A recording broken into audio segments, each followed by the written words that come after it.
Welcome to the Academic Recovery Seminar, your first step towards good academic standing.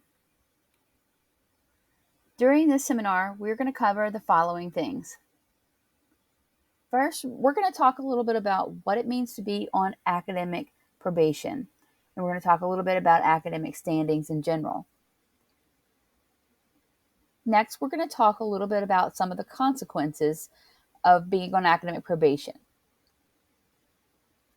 We'll discuss some of the resources and support that are available to help you with reaching your academic goals and regaining good academic standing. And then we're going to talk about your next steps to getting you back on track so that you can get back into good standing.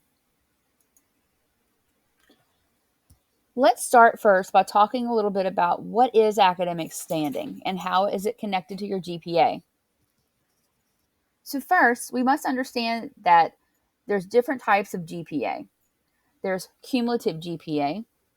Cumulative GPA calculates everything that you've taken. It includes transfer credits, dual enrollment credits, your courses from the fall semester, and then it'll include the courses that you're taking in the spring semester. So everything that you've taken is going to count in their cumulative GPA. That cumulative GPA is determined at the end of every semester and is calculated based on what you've had so far.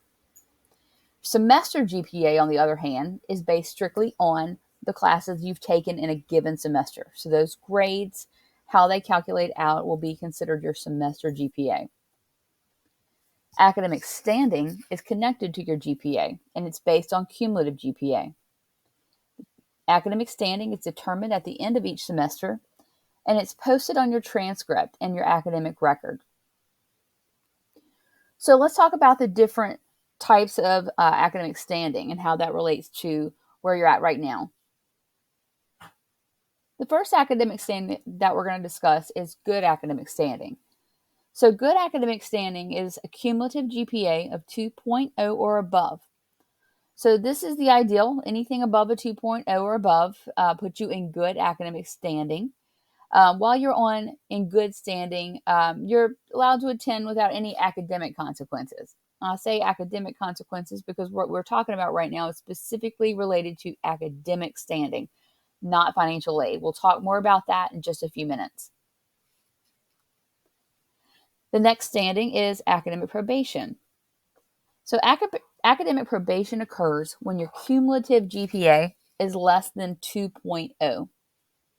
So while you're on academic probation, you're allowed to attend, but there may be consequences like financial aid, again, that we'll talk about in just a minute. But as far as your academic consequences, we'll get a little bit more into that. But while you're on probation, you're still able to attend, and right now you're okay on that standpoint.